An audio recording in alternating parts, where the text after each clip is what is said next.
시간이 다 됐습니다.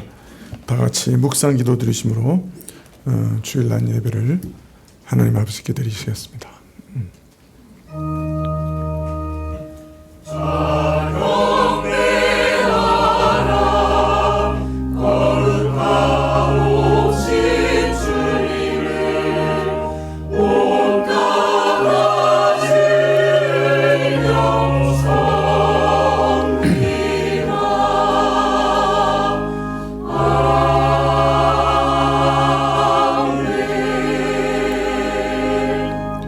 주께 내 죄를 아뢰고 내 죄악을 숨기지 아니하였더니 곧 주께서 내 죄의 악을 사하셨나이다. 이로 인하여 무릇 경건한 자는 주를 만날 기회를 타서 주께 기도할지라. 진실로 홍수가 범람할지라도 저에게 미치지 못하리이다. 아버지 하나님, 오늘도 주님 앞에 나와 예배드리게 하시니 참으로 감사합니다. 저희가 주 앞에서 늘 정직하게 하시고 또 우리 죄를 늘 정직하게 고백하게 하시고 또 죄를 깨달을 때마다 주님께 나아가 우리 모든 마음을 쏟아 회개하며 또 기도할 수 있도록 도와주십시오. 이러한 자들을 하나님께서 늘 보호하셔서 세상의 홍수 같은 두려운 세력으로부터 건져주신다 하시니 저희가 늘 하나님께 나아가 예배드리고 기도하게 하옵소서. 저희 죄를 용서하시는 그리스도의 이름으로 예배드리오니 저희를 받으시옵소서. 예배의 시종을 주께 의탁하옵고 예수님의 이름으로 기도합나이다. 아멘. 찬송 2장입니다.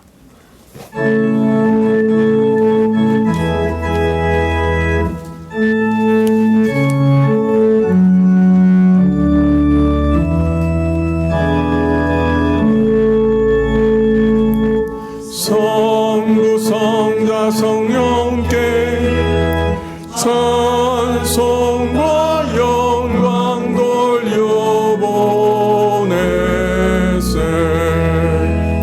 태초로 지금까지 또 영원 부흥토록 성삼위께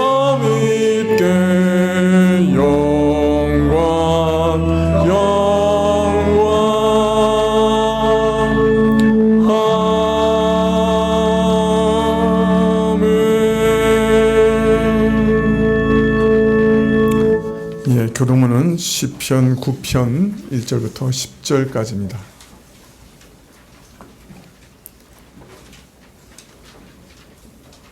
시편 9편 1절부터 10절까지. 내가 전심으로 여호와께 감사하며 주의 모든 기사를 전하리이다.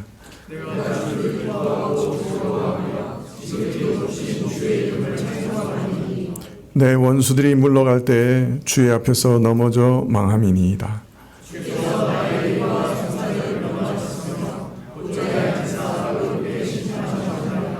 열방을 책하시고 악인을 멸하시며 저 이름을 영영히 도말하셨나이다.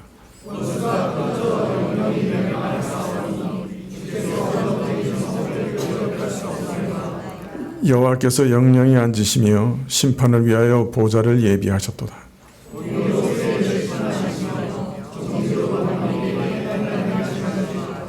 여호와는 또 압제를 당하는 자의 산성이시요 환난 때의 산성이시로다. 여호와여, 주의 이름을 아는 자는 주를 의지하오리니 이는 주를 찾는 자들을 버리지 아니하심이니이다. 아멘. 사도신경으로 우리 신앙을 고백드리겠습니다. 전능하사 천지를 만드신 하나님 아버지를 내가 믿사오며 그 외아들 우리 주 예수 그리스도를 믿사오니 이는 성령으로 잉태하사 동정녀 마리아에게 나시고 본디오 빌라도에게 고난을 받으사 십자가에 못 박혀 죽으시고 장사한지 사흘 만에 죽은 자 가운데서 다시 살아나시며 하늘에 오르사 전능하신 하나님 우편에 앉아 계시다가 주로서 산 자와 죽은 자를 심판하러 오시리라.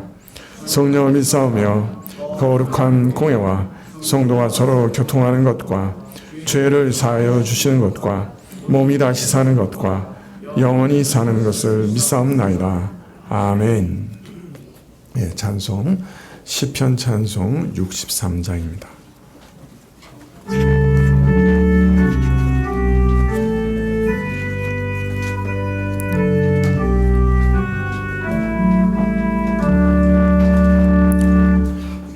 내가 주 하나님께 부르짖으리니 여호와 내게 귀를 기울이시리라.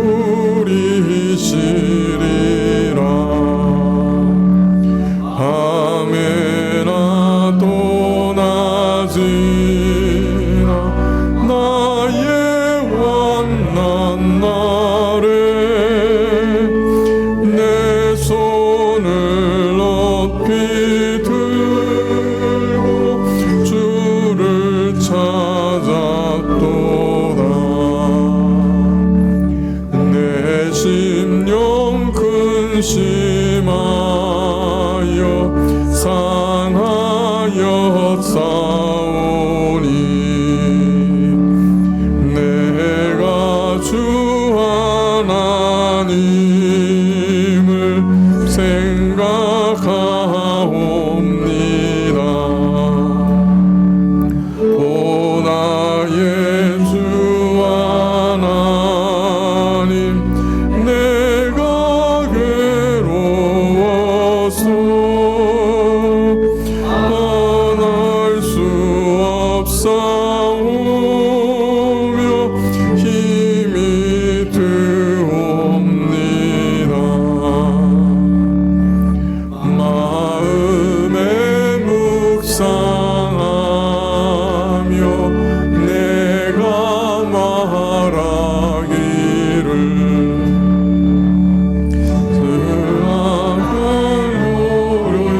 노리실까 은혜 그치실까.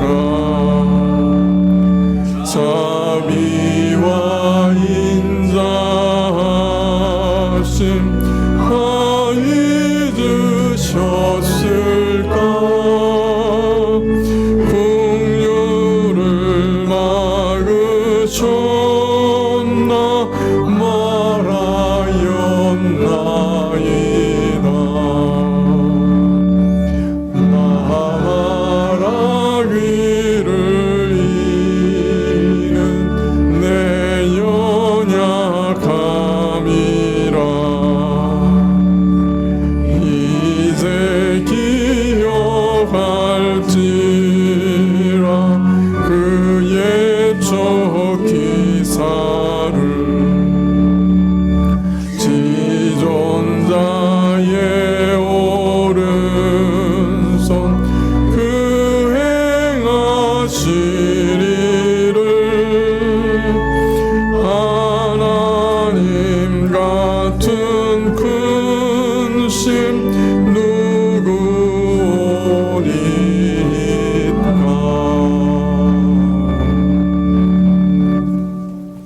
예, 인사 및 광고 봐주시면 좋겠는데요. 먼저 우리 최우 장로님 이은영 집사님 어머님이신데요. 오늘 예배 참석하셨습니다. 잠깐 일어나셔서 인사하시죠. 예, 어서 오십시오. 대전에 거주하시다가 이제 서울로 올라오셨습니다. 아마 자주 뵙게 되리라 그렇게 기대하고 있습니다. 오늘 오후 예배 후에 구역장 모임이 있겠습니다. 그리고 지훈 형제가, 강지훈 형제가 내일 군에 입대합니다. 보통은 그냥 이렇게 세워서 인사했는데 지금은 한번 나와서 인사합시다. 네, 우리 강승기 집사님 아들입니다. 네.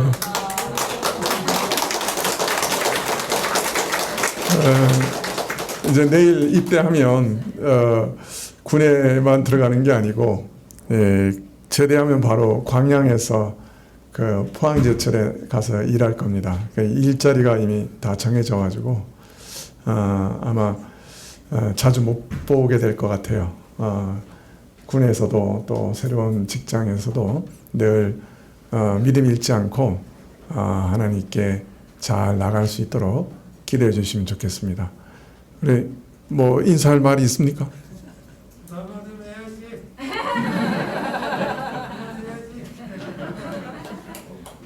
네, 잘 다루겠습니다. 순서.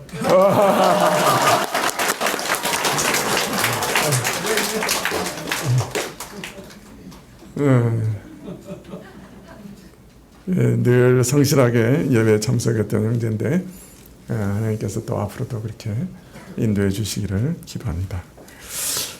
다음 주일 낮 예배 시에는 곽우성 목사님 오셔서 설교해 주실 겁니다. 기대되시죠? 곽 목사님 누구신지 잘 모르시는 분도 계실지 모르겠는데 성가교회를 개척하신 분입니다.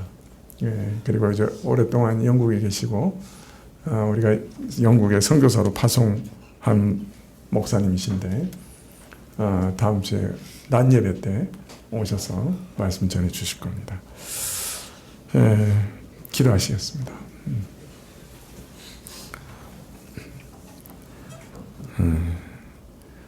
아버지 하나님, 저희가 하나님께 은혜 받기를 참 원합니다.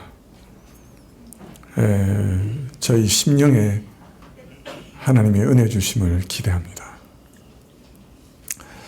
그러나 그릇에 무엇이 가득하면 다른 것을 참 넣을 수 없는 것처럼, 잔에 물이 가득하면 더 부을 수 없는 것처럼 우리 마음이 가난하지 않고 우리 마음이 참 비워지지 않고 우리 마음이 교만하고 높아져 있으면 아무리 하나님께서 은혜를 베풀어 주시려 하여도 저희 마음에 은혜를 부어 주실 수 없는 것 저희가 경험합니다. 하나님, 참 저희가 마음이 가난해지는 것이 저희 마음이 비워지고 하나님의 은혜 없이는 살 수 없습니다. 하나님께서 한순간이라도 붙들어 주시지 않으면 내가 살아갈 수 없습니다. 하나님께서 내 마음을 붙들어 주시지 않으면 내가 믿음도 유지할 수 없습니다. 이런 가난한 마음이 주어지는 것이 어떤 면에서는 최고의 복이라 할 것입니다. 하나님 말씀 속에서 저희 마음이 가난해질 수 있도록 허락해 주십시오. 높아지지 않게 해주시고 교만해지지 않게 해주시고 내가 많은 것을 가지고 있으므로 걱정이 없다 참으로 생각하지 않도록 도와주십시오. 우리가 참 물질이 부하든지 가난하든지 참 심히 우리가 가난한 자들인 것을 잘 깨닫게 하시고 우리 심령에서 참으로 빈 마음으로 주님 앞에 나아가 주께서 주시는 은혜를 사모할 수 있도록 도와주십시오. 주님, 주께서 우리를 가난한 마음으로 만드시려고 여러 가지 역사하실 때 저희가 하나님 앞에서 참으로 분통을 터뜨리지 않게 하시고 하나님께서 왜 이런 일을 이렇게 행하십니까? 원망하지 않게 하시고 오히려 하나님께서 내게 은혜를 베푸시고자 내 마음을 가난케 하고자 이 일도 하시고 저 일도 하시는구나 깨달을 수 있는 지혜도 허락해 주시고 오히려 어려우면 어려울수록 더 하나님께 매달리는 저희가 될 수 있도록 도와주십시오. 저희가 너무 곤란 가운데서 오래 되어서 참으로 낭망하지 않도록 저희 믿음을 일으켜 주시고 하나님께서 오히려 이런 가난한 마음을 우리에게 선물로 주시기 위해 허락하신 일이라 믿게 하여 주십시오. 주님, 그리고 더 하나님께 붙들어 매어 달려 주께서 주시는 참된 은혜로 우리 영혼에 가득 채우게 하옵소서. 오늘 참으로 이제 군에 가는 형제도 있었는데 하나님께서 늘 보호하여 주시고 눈동자와 같이 지켜주시기를 바라옵고 또 저가 저 안에 새기신 하나님의 믿음을 전부 떠나지 않고 주님 늘 믿음 가운데 예배 가운데 생활할 수 있도록 인도해 주시고 군에 가서도 좋은 교우들 만날 수 있도록 친구들 만날 수 있도록 도와주시고 인도하여 주십시오. 우리 참으로 주께서 주신 예물을 가지고 오늘 예배에 나왔사온데 저희 자신을 대신하여 주께 드렸사오니 저희 예물 받으시기를 원하고 찬송을 받으시기를 원하고 또 말씀 주시기를 기대합니다. 예수님의 이름으로 기도하였습니다. 아멘. 성경 말씀은 전도서 5장 8절부터 9절입니다. 구약 950쪽입니다.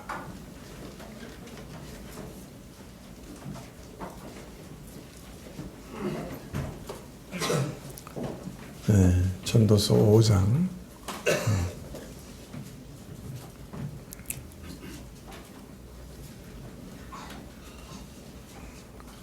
8절부터 9절 찾으신 줄 알고 봉독하겠습니다. 전도서 5장 8절부터 봉독하겠습니다. 너는 어느 도에서든지 빈민을 학대하는 것과 공의를 박멸하는 것을 볼지라도 그것을 이상히 여기지 말라. 높은 자보다 더 높은 자가 감찰하고 그들보다 더 높은 자들이 있음이니라. 땅의 이익은 무사람을 위하여 있나니 왕도 밭의 소산을 받느니라.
아멘. 예, 감사합니다. 예, 전도자는 5장 2절에서 너는 하나님 앞에서 함부로 입을 열지 말며 급한 마음으로 말을 내지 말라. 하나님은 하늘에 계시고 너는 땅에 있습니다. 그런즉 마땅히 말을 적게 하라. 이 말씀은 결국 인간의 연약함과 무능을 지적하신 말씀이라고 할 수 있습니다. 인간은 자신이 마음먹은 것을 다 할 수 있는 자가 아닙니다. 그래서 하나님 내가 이렇게 하겠습니다. 저렇게 하겠습니다 하고 말할 수 있는 존재가 아닌 것이죠. 나는 이런 일을 기필코 하고 말겠다. 나는 이것을 반드시 이룰 것이다. 이런 자신은 오만이고 교만일 뿐인 것이죠. 그러므로 우리 인간은 하나님 앞에서 오직 귀를 열어 경청할 뿐이요. 하나님 앞에서 내가 이렇게 하겠습니다. 저렇게 하겠습니다. 말을 낼 입장이 아니라 그렇게 말씀하십니다. 그러나 타락 이후에 부패한 인간은 사람 앞에서는 물론이고 심지어 하나님 앞에서도 이런 자신의 분수와 본분을 생각하지 않습니다. 내가 이걸 원한다. 이건 내 뜻이다. 나는 이렇게 하리라. 내 힘으로 이것을 이루리라. 마치 천지간에 유아독존 혼자 있는 것처럼 무엇이든지 자기 뜻대로 자기 원하는 대로 다 될 것처럼 계획하고 큰소리치며 살아가는 것입니다. 온 힘을 쏟아서 자기 뜻한 바를 이루려고 하는 것입니다. 그러나 실상 우리 인생은 하나님 앞에서 내가 이렇게 하겠습니다. 저렇게 하겠습니다. 말할 수 없는 무능하고 연약하고 지극히 한계지어진 존재에 불과한 것이죠. 전도자는 하나님 앞에서 인간의 이런 한계에 대해서 말씀하신 후에 이제 눈을 들어 이 땅의 다른 모습, 또 다른 차원의 모습을 살펴보려고 합니다. 그것이 오늘 말씀인데요. 8절에 너는 어느 도에서든지 빈민을 학대하는 것과 공의를 박멸하는 것 볼지라도 그것을 이상히 여기지 말라. 높은 자보다 더 높은 자가 감찰하고 그들보다 더 높은 자들이 있음이니라. 전도서에 참 해석하기 어려운 구절들이 많습니다만은 오늘 이 말씀도 참 오랫동안 정말 오랫동안 저를 고민하게 한 말씀입니다. 무슨 뜻인가? 잘 파악하기가 쉽지 않습니다. 분명 문맥을 보면 앞에서 하나님 앞에서 인간의 오만을 말씀하시면서 그러나 인간은 깊이 한계지어진 존재다. 그러므로 겸손해야 된다. 그렇게 인간의 어떤 한계를 말씀하셨고 또 전도서 5장 10절 이하에 보면 인간이 가진 재물의 한계에 대해서 쭉 말씀하시기 때문에 8절과 9절도 인간의 어떤 한계에 대해서 말씀하시는 것은 분명한데 어떤 한계에 대해서 말씀하시는 것인가? 이게 참 해석하기가 어렵습니다. 우선 너는 어느 도에서나 빈민을 학대하는 것과 공의를 박멸하는 걸 볼지라도 그것을 이상히 여기지 말라 이렇게 말씀하시니까 어떤 인간 권력의 한계를 말씀하시는 것이 아닌가 그렇게 생각해 볼 수도 있을 겁니다. 오만한 권력이 빈민을 학대하는 것과 공의를 박멸하는 걸 볼지라도 이런 폭력을 목격할지라도 놀라지 마라, 경악하지 마라. 사실 이 말은 조금 이해하기가 어렵죠. 우리는 이 권력이 막 무자비하게 휘두르는 그 억울함을 우리는 보고 분노하죠. 그렇지 않습니까?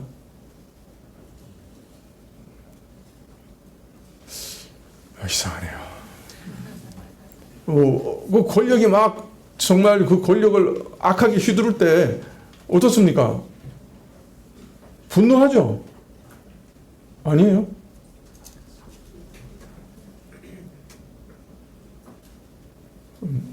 하기사 여기서 저 여의도 나간 사람 없죠?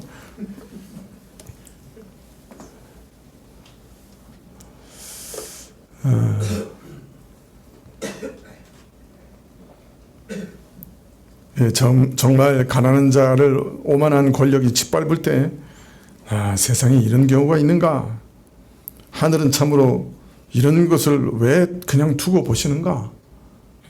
하늘이 무심하다. 너무 억울하다. 참 그런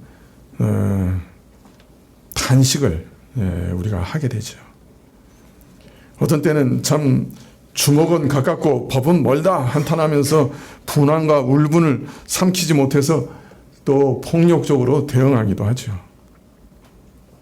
자, 그러나 전도자는 말하기를 너희가 이런 일을 보게 될 때 놀라지 마라. 경악하지 마라.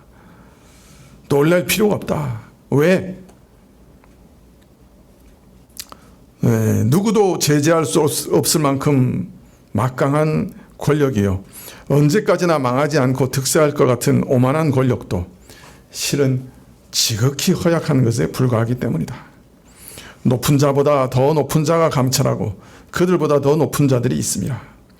어떤 권력보다 그보다 더 높은 권력이 있어서 그 아래에 있는 권력을 감시하고 제한하며 이 권력 위에 그보다 더 높은 권력이 있어서 감시하고 제한을 한다. 따라서 한마디로 땅에 있는 모든 권력은 절대적이지 못하다. 아무리 절대적인 권력인 것처럼 보여도 심지어 그 위에는 참된 권력이신 하나님이 감찰하고 계시다. 이렇게 해석하면 무리가 별로 없을 것 같아요. 그런데 그 다음에 나오는 왕도 밭에 소산을 먹는다 하는 말하고 이렇게 해석하는 해석이 어떻게 잘 연결이 됩니까? 연결이 안 돼요. 우리는 분명히 성경은 문맥을 따라 읽어야 된다고 이해하는데 이것을 어떤 권력의 한계를 말하는 것으로 이해하면 왕도 밭에 소산을 먹는다. 이게 무슨 말이죠? 왕의 권력의 한계를 말하는 건가요? 뭐 그럴 수 있을 겁니다만은 여기서 하여튼 이처럼 세속 권력의 한계를 말씀하신 이후에 10절 이하에서는 세상 경제력의 한계를 말씀하신다. 뭐 이렇게 이해해도 좋을 것 같아요. 그러나 여기 사용된 단어들을 살펴보면 조금 다른 관점으로 볼 수 있습니다. 우선 압제를 받는 대상이 빈민으로 제시되고 있는데요. 빈민은 뭘 말하는 겁니까? 돈 없는 사람 말하는 거죠. 가난한 사람. 재산이 없어 가난한 사람들을 지칭하는 말입니다. 빈민을 학대한다 할 때 학대는 착취를 말합니다. 착취라고 번역할 수가 있습니다. 가난한 자들을 착취하는 것과 공의를 박멸하는 것. 여기서 공의라고 하는 것은 공의로움, 의, 재판 뭐 이런 얘기를 다 이렇게 두 가지 단어예요, 사실은. 그래서 이걸 어떻게 해석하는 게 쉽진 않은데 하여튼 공의, 의 뭐 이렇게 볼 수 있겠습니다. 근데 여기서 박멸하는 이라는 말은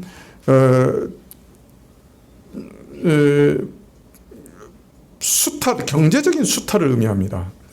여기서 앞에서 빈민을 학대한다 할 때도 그걸 착취라고 번역하는 것이 좋고요. 또 여기서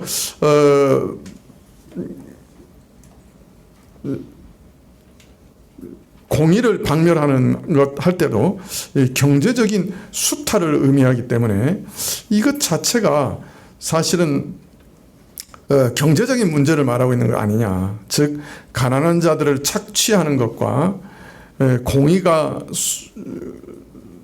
공의로움이 사라지고 수탈이 자행되는 것, 이렇게 이해할 수가 있지 않겠는가. 즉 여기서 말하는 것은 경제적인 착취와 경제적인 불평등을 말하고 있는 것이 아닌가, 이렇게 이해할 수도 있습니다. 너는 어느 도에서나 세상 어느 곳에서나 경제적인 착취와 불평등이 자행되는 걸 보더라도 놀라지 마라. 왜냐하면 높은 자보다 더 높은 자가 감찰하고 그들보다 더 높은 자들이 있기 때문이다. 여기서 감찰하다는 말은 돌보다, 보호하다, 감찰하는 뜻도 있지만은 기본적으로는 행한다는 뜻입니다. 주의를 기울여서 어떤 일을 성실히 행한다는 말입니다.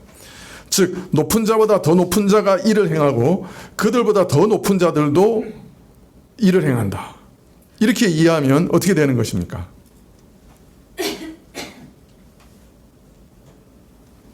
세상 어느 곳에든지 경제적인 착취가 자행되고 경제적인 공의가 무너지는 것을 보더라도 놀라지 말라. 왜냐하면 이들 관리들보다 더 높은 자가 또 이렇게 착취하고 또 그들은 더 높은 자에게 착취당한다.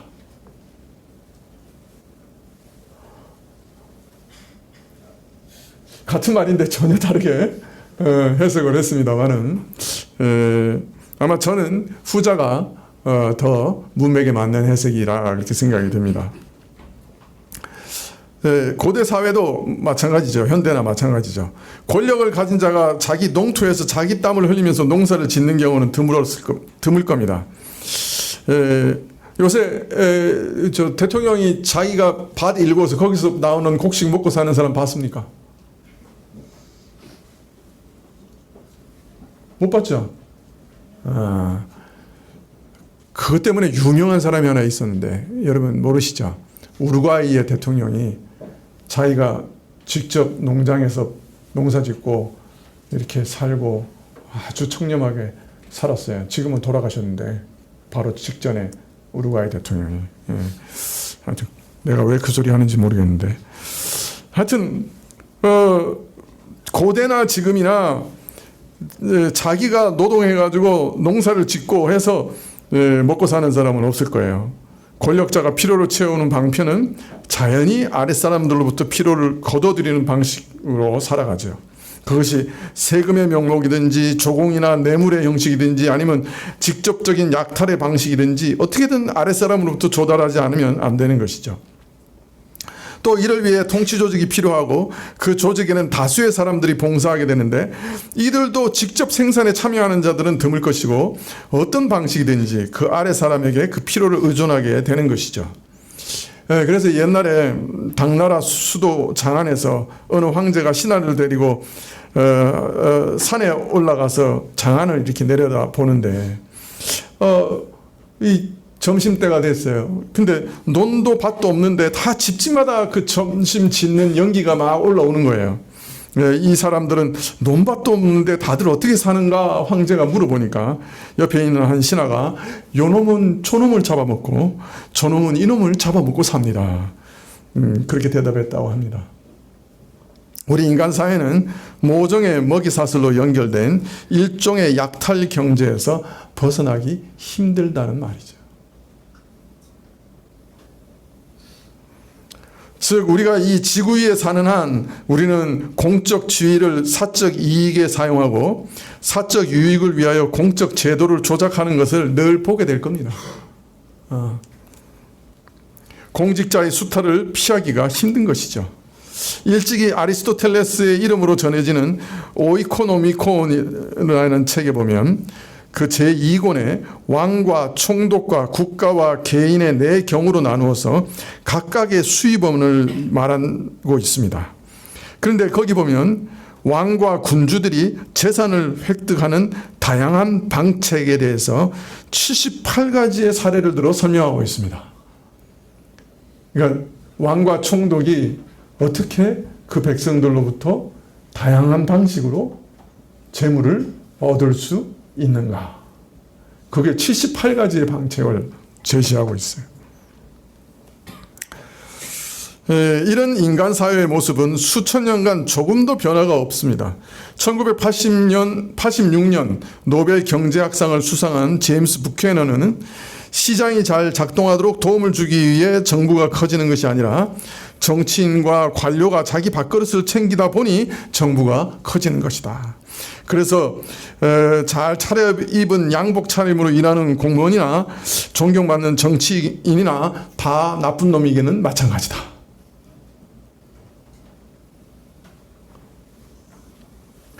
노벨상 받은 사람이 얘기한 거예요.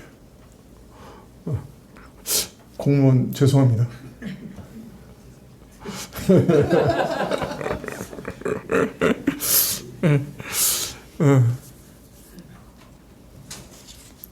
이런 경제적 부조리를 제임스 부캐넌은 예민하게 파헤치고 있는 것이죠. 정부가 국가 경제를 돕기 위해서 커지는 게 아니라 자기들을 살찌우기 위해서 커지고 있는 거예요. 5장 9절에 땅의 이익은 뭇사람을 위하여 있나니 왕도 밭의 소산을 받느니라.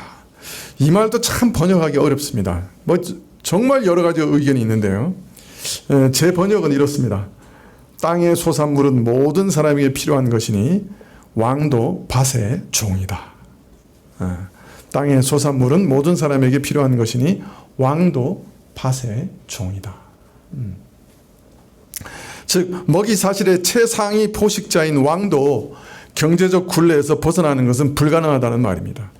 이 땅의 물산은 모든 사람에게 절대적으로 필요한 것이기 때문에 절대 권력자인 왕도 경제력에 의존할 수밖에 없고 그 자신의 경제력에 의해 제한될 수밖에 없고 예속될 수밖에 없다는 말입니다. 쉽게 말하면 왕도 먹고 살아야 되고 경제력 없이는 왕권도 유지할 수 없다는 거예요.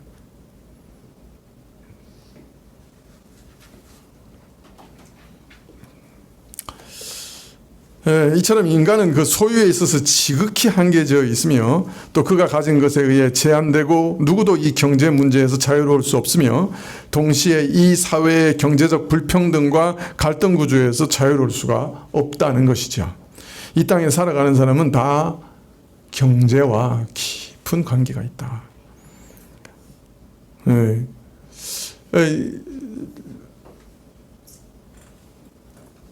대부분의 유럽 교회는 국가에서 세금을 걷어서 종교세를 걷어서 목사들에게 월급을 줘요.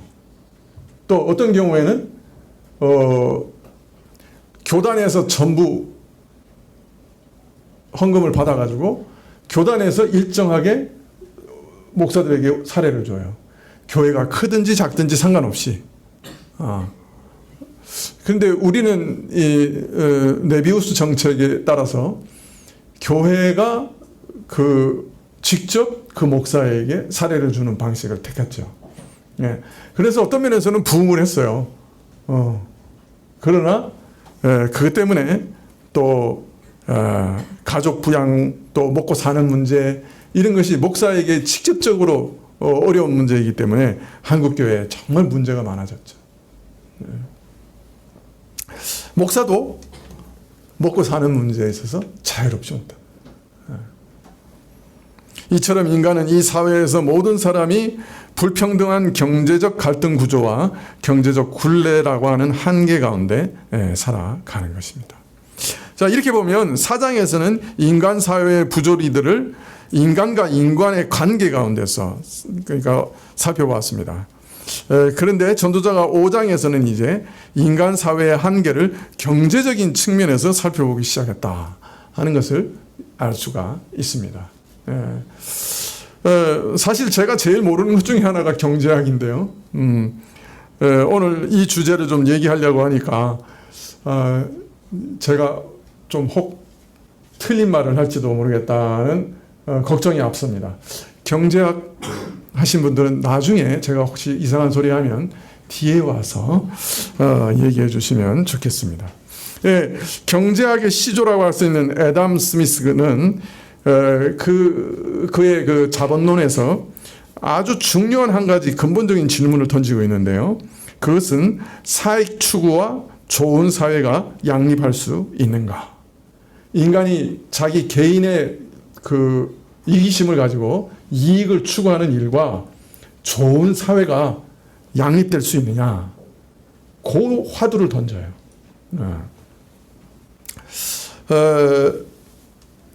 물론 이제 이 애담 스미스에 대해서도 뭐 이렇게 아주 이렇게 오해를 많이 하는데 제가 보기에는 사실은 애담 스미스는 이것이 양립하기 위해서 인간의 사익 추구와 좋은 사회가 양립하기 위해서 국가가 일정 부분 개입해야 된다 그렇게 생각을 했던 것 같아요. 자, 그런데 오늘 말씀에서 솔로몬도 이런 질문에 대해서 답하고 있는 것 같아요. 사익 추구가 사라질 수 없는 이 땅의 현실에서 좋은 사회는 어떻다는 거예요? 존재할 수 없다는 거예요.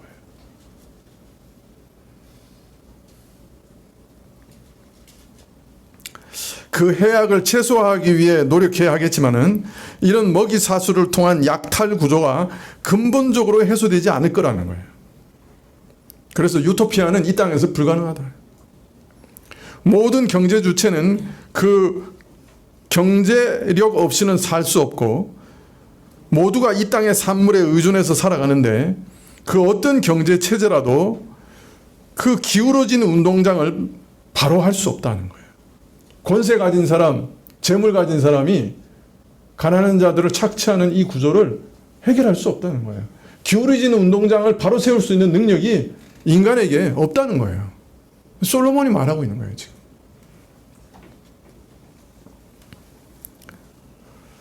기울어진 운동장이라고 하는 한계는 모든 경제 체제 가운데 항상 존재할 것이다. 그래서 어디서 경제적 수탈이 일어났다는 말을 들어도 너무 놀라지 말라. 이렇게 보면 지금 전조다의 말씀은 경제학의 핵심 주제 중에 하나에 대한 대답이라고 할 수 있습니다. 참 놀랍죠? 전도자가 경제에 대해서 논하기 시작하면서 가장 핵심적인 질문을 던지고 있는 거예요. 사익 추구와 좋은 사회가 양립할 수 있는가? 그 경제학의 아버지라고 하는 애덤 스미스가 제시한 질문을 제일 먼저 얘기하고 있는 거예요. 근데 대답은 없다예요. 네. 그래서 이 땅에 사는 것은 고통스럽고 험한 거예요, 사실. 일종의 먹이 사슬에 대한 약탈 구조와 경제적 불평등은 없어지지 않을 겁니다. 여담이지만은 우리나라에서 경제적 포식자 중에 가장 상위에 있는 사람 누굴까요? 대통령일까요? 예? 예? 재벌일까요? 좀 오래된 얘기입니다만은 국세청에서 시중에 유통되는 고액 수표가 어디로 흘러가는가를 추적해 봤는데요. 고액 수표들의 최종 종착역이 어디였을까요? 고액 과외 선생님이었어요. 우리나라 경제 구조에 있어서 최고의 포식자는, 최종 포식자는 고액 과외 선생님이었어요.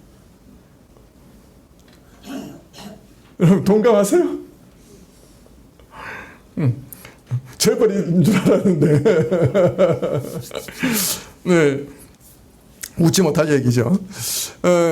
중국이 서브프라임 모기지 사태로 인해서 2008년 이후에 경제적인 위기가 닥쳤을 때 13조 5천억 위안 13조 5천억 위안 1조 8,600억 달러라고 하는 어마어마한 돈을 풀어서 경기를 부양했어요. 그 다음에 이후에 조사를 해봤어요. 그 돈들이 다 어디로 갔나?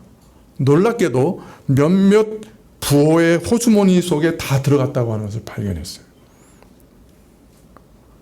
지금 그래서 중국이 경기 둔화 국면에 진입했고 전 세계 사람들이 다시 돈을 풀어서 경제를 활성화시켜야 된다고 중국에게 권면하고 주문하고 있지만은 돈을 이처럼 풀어 경제를 회복시키는 방법을 주저하고 있는 이유는 그때 경험이 있기 때문이라. 그건 누가 말하고 있어요. 서민들에게 돈을 풀면 서민들은 당장 호구지책을 위해서 그 돈을 쓰고 서민 가게는 아무것도 남지 않지만은 그 돈은 계속 돌고 돌아 끝내는 몇몇 부자들의 호주머니 속으로 들어가서 부자들만 더 부하게 만드는 효과가 있다는 거예요. 네, 먹이 사슬이 더 큰 부자, 최상위 포식자로 연결되어 있어서 최종적으로는 저들만 배를 불린다 하는 것을 중국 정부가 발견했다는 거예요.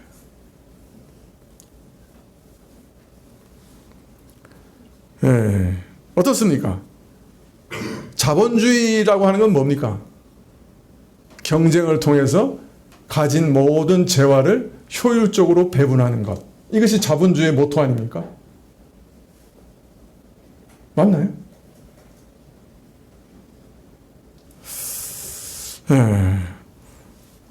그러나 현실은 어떻습니까?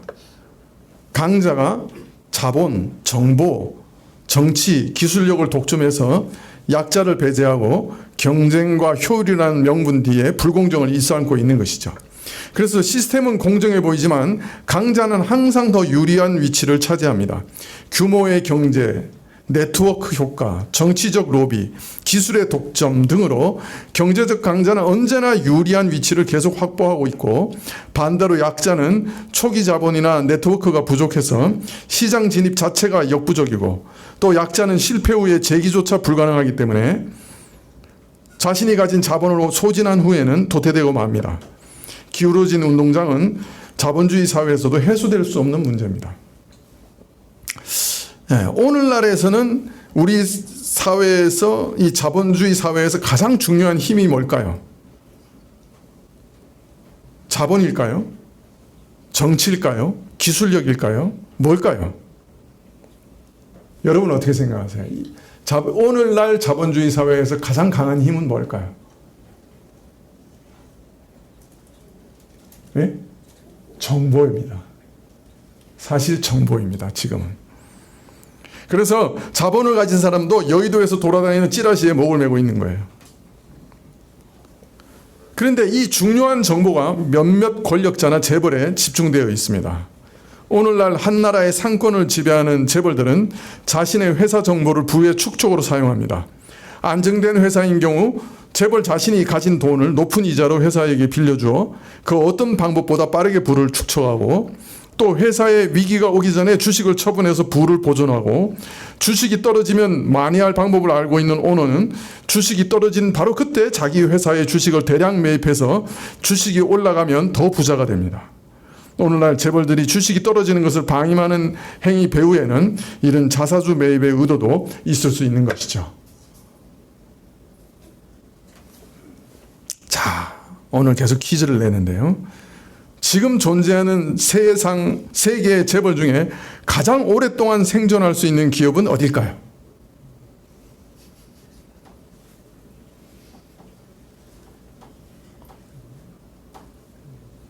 오늘은 확실히 조는 분들이 적네요. 이 성경 말씀에서 떠나서 이상한 소리 하면 그냥 안 좋으세요. 예. 하여튼 그래도 물어봅시다. 오늘날 수없이 많은 재벌들이 있는데 이 재벌 중에 제일 오래가는 재벌이 어딜까요?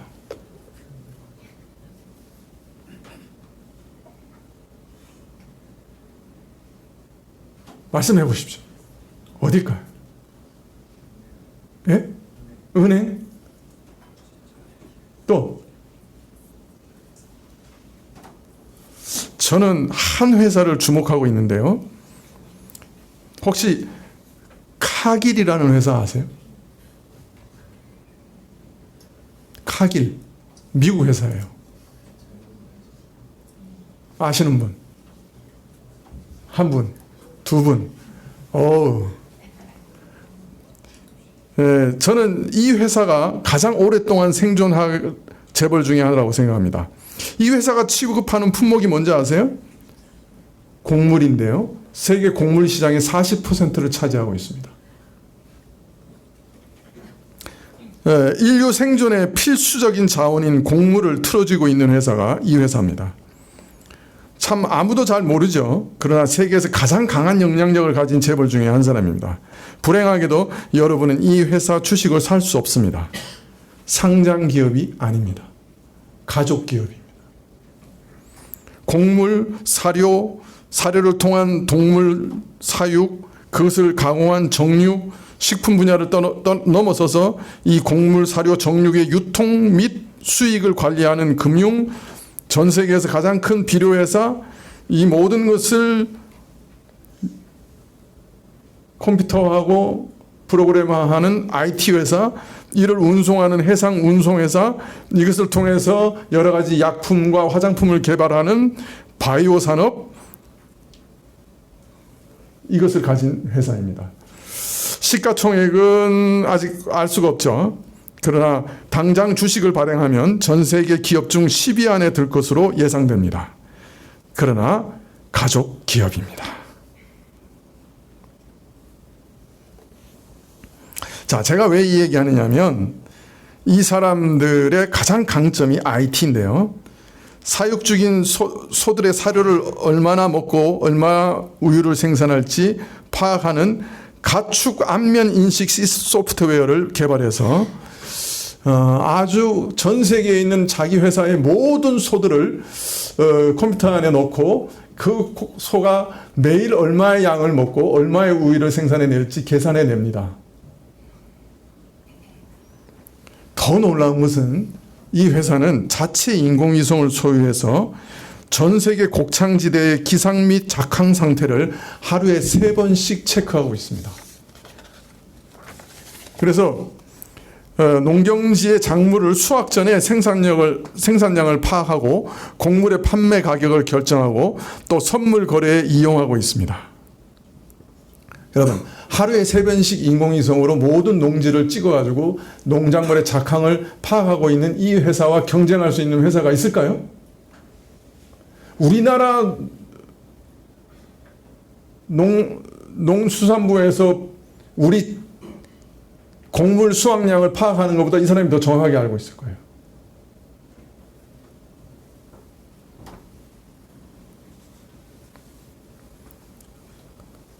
자동차는 경제가 어려우면 안 사고 고쳤으면 되고, 그러나 빵은 안 사 먹을 수 없고 빵에 들어가는 햄버거 패티도 사 먹어야 되는데, 카길이라는 회사가 이것을 독점 생산하고 유통 판매하면서 정보마저 독점하고 있습니다. 누가 이 회사를 이길 수 있을까요? 그래서 저는 이 회사가 안 망할 거라고 생각하고, 이 회사가 주식에 상장을 하면 제가 주식을 사려고 합니다.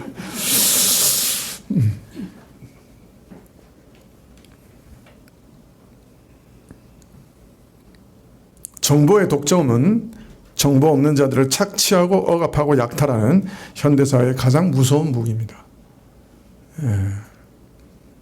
기울어진 운동장 바로 할 수 없습니다.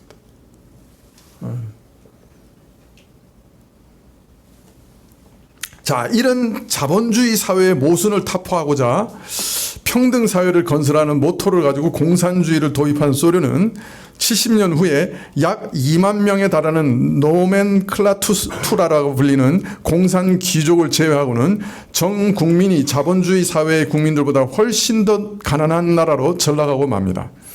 개인적인 이익이 주어지지 않자 전 국민이 일을 하지 않았고, 그래서 경제는 내리막길을 달리는데 더하여 권력을 가진 자들이 한정된 자원을 계속 수탈하니 2억의 인구에서 약 2만의 공산주의 귀족만 자원을 독차지하는 경제가 되고 말았지요.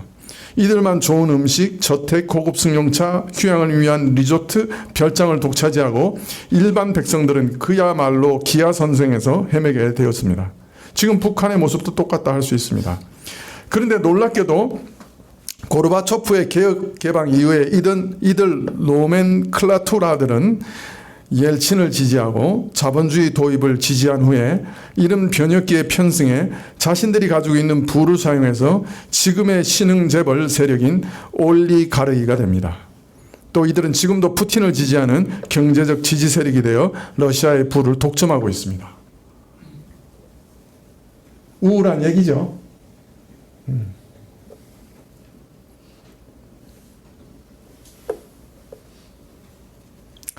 인간 사회의 이런 모습을 볼 때 솔로몬이 얘기합니다.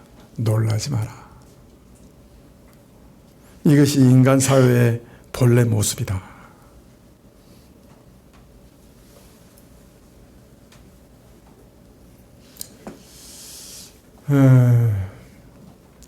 근데 하나님이 건설하신 사회도 완전히 평등하지 않았어요. 많이 모으는 자도 있고 적게 모으는 자도 있었어요. 수학 같은 열심히 일한 농부라도 어떤 농부는 많이 거두고 어떤 농부는 적게 거두고 그랬어요. 예. 그러나 하나님 나라 교회에서는 그것이 별 문제가 되지 않는 것은 부자가 참으로 모자란 자를 위해서 자기를 희생하고 섬기는 그런 부자들이기 때문에, 권력을 가진 자는 자기를 위해 사용하지 않고 다른 사람을 섬기기 위해 권력을 사용하기 때문에 문제가 없는 나라였던 것이죠. 그래서 사람들은 높다고 해서 시기 질투하지 않고, 높은 사람이 나를 다스린다고 해서 내가 억울하거나 모멸감을 갖지도 않았어요. 부자라고 해서 시기 질투하는 것도 아니에요. 왜냐하면 부자는 자기 것을 널리 펴 가난한 자들을 섬김으로 오히려 사랑이 서로 오가게 되어 있었기 때문입니다. 아, 저 사람은 저런 능력과 부를 가지고 나를 이렇게 섬겨주는구나, 모든 사람을 이렇게 섬겨주는구나, 참 감사할 뿐이고, 거기서 불평과 원망과 원한이 생겨나지는 않는 것이죠. 이것이 원래 하나님이 만드신 나라의 모습이었어요. 서로 완전한 평등은 아니었어요. 그렇지만 서로 부족한 것을 채우는 나라였어요. 그러나 불행하게도 이제 타락한 이후에 모든 권력과 부자들은 다 부패하고 타락했습니다. 그 본래 모습에서 벗어났습니다. 폭력과 착취, 불공평, 먹이사슬, 약탈 경제 등 일그러진 사회 가운데 모든 사람들이 살아가게 됐습니다. 그 가운데서 서로 고통받고 고통을 주고 억울함과 분노 가운데 살아가게 된 것이죠. 오늘날 한국 사회에는 절대적인 가난은 그렇게 많지 않습니다. 그런데 상대적인 가난 가운데 시기심과 질투심과 분노는 이전 그 어느 시대보다 강합니다. 사람들은 다 분노 가운데 살아가고 있습니다. 다 억울해합니다. 다 내가 기울어진 운동장에서 피해를 보는 피해자들이라고 생각하고 살아갑니다.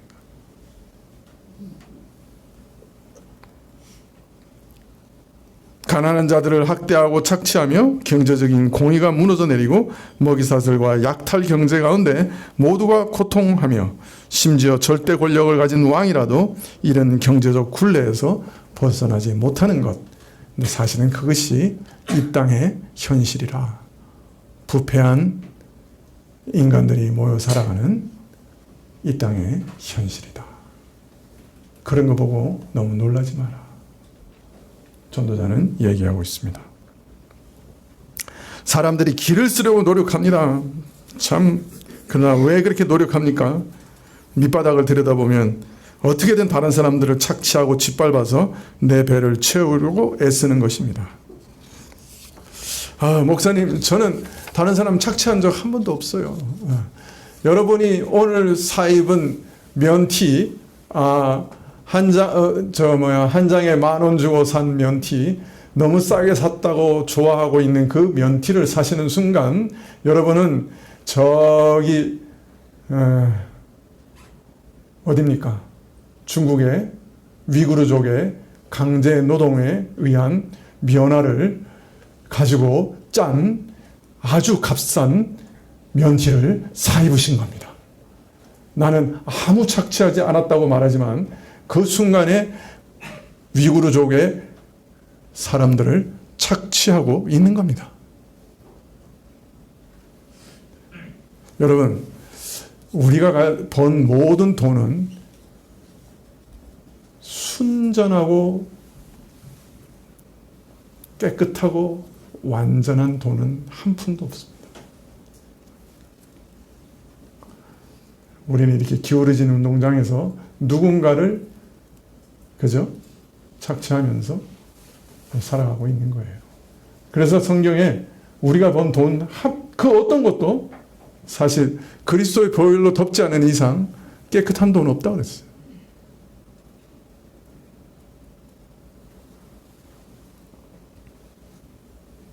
자, 그러나 우리 신자들은 이런 약탈 구조에서 구원을 얻은 자들이에요.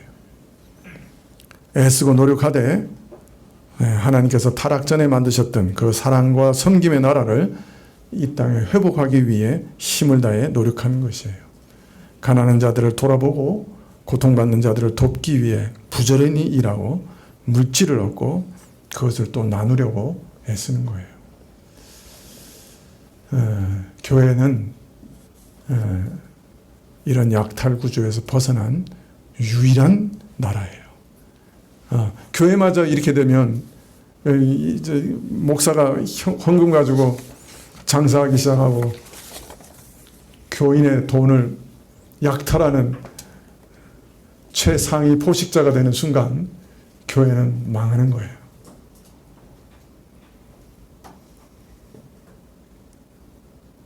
우리 교회에서 사례 가지고 자꾸 싸우는데 올려달라고 싸우지는 않고 올리지 말라고 싸우는데 그런 이유가 있는 거예요. 목사가 최상위 포식자가 되면 교회는 망하는 거예요. 네, 교회는 전혀 다른 구조 가운데 살아가야 돼요. 필요를 채우는 구조. 그 사람의 필요에 맞게 주는 거예요. 목사의 사례도 그 사람의 필요에 맞게 주는 거예요. 부교육적으로 더 받을 수도 있죠. 그 필요가 많으면. 네. 서로에게 필요한 자, 필요한 만큼 채워주고 어려운 자들을 돕는 그것이 교회예요. 네. 이 세상과는 전혀 다른 경제관념을 가진 나라가 하나님 나라입니다. 그러나 우리가 이 땅에 살아가는 동안에는 전도자가 탄식한 이 경제적 한계와 부조리한 구조 속에서 완전히 자유로울 수는 없습니다. 다음 시간에도 계속해서 전도자는 이 세상 경제 문제를 어떻게 바라봤는가 하는 것들을 좀 더 살펴보도록 하겠습니다. 기도하시겠습니다.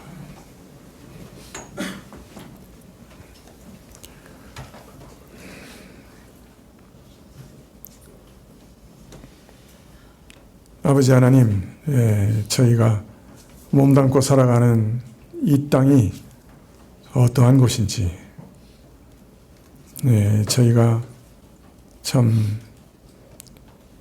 이 광야 같은 곳에서 신자로 살아간다고 하는 것이 어떤 일인지 저에게 잘 가르쳐 주시고, 이런 부조리 가운데 신자는 어떻게 살아가야 하는지 저희에게 지혜를 주시기를 간절히 기도드립니다.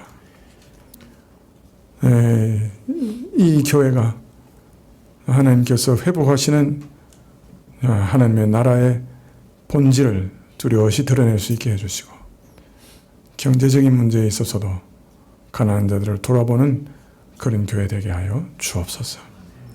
예수님의 이름으로 기도합나이다. 아멘. 102장 찬송하시겠습니다.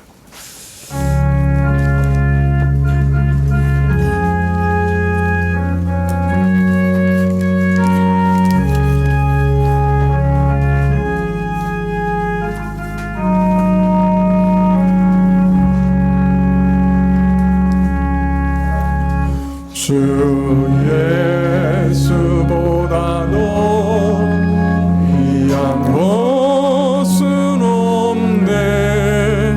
이 세상 부귀와 바꿀 수 없네. 영축을 내 대신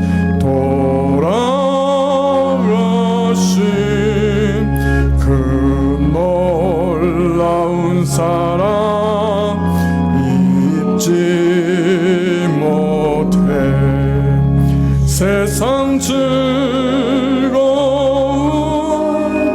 다 버리고 세상 자랑 다 버렸네.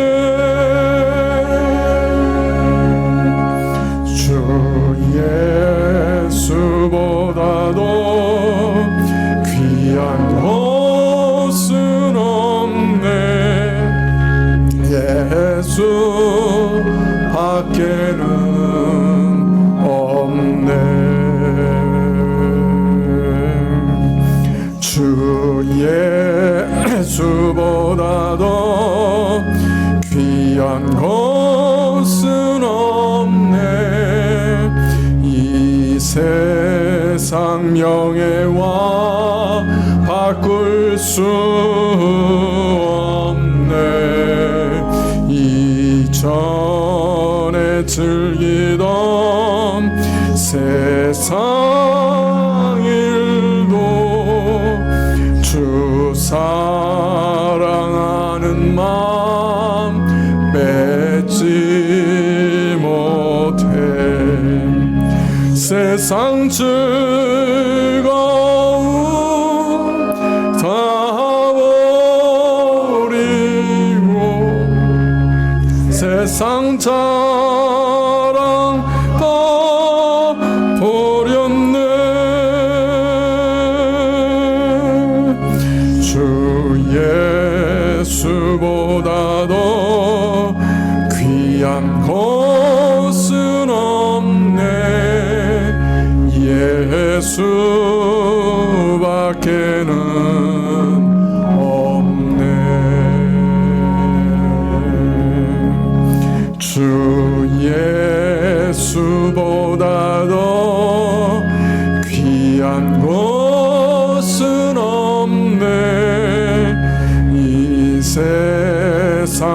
행복과 바꿀 수 없네. 유혹과 핍박이 몰려와도 주 섬기는 내 마음 편치 못해. 세상 즐거움 다 버리고 세상 자랑 다 버렸네. 주 예수보다 더 귀한 것은 없네. 예수밖에는 없네.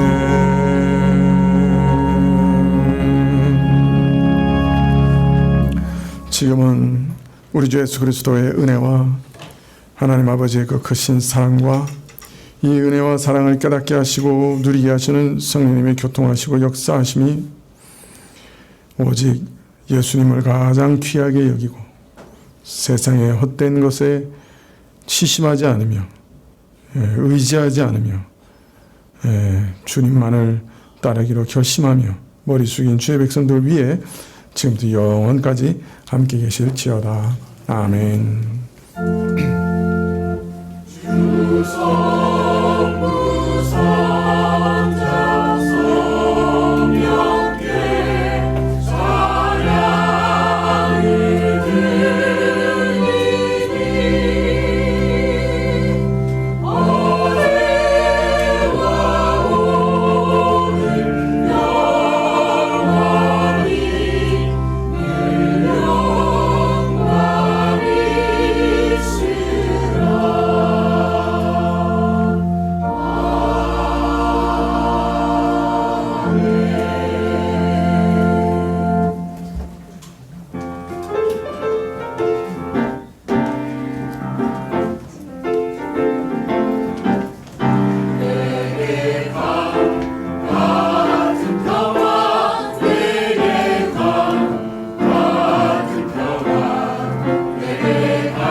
옛날에 소고기 관련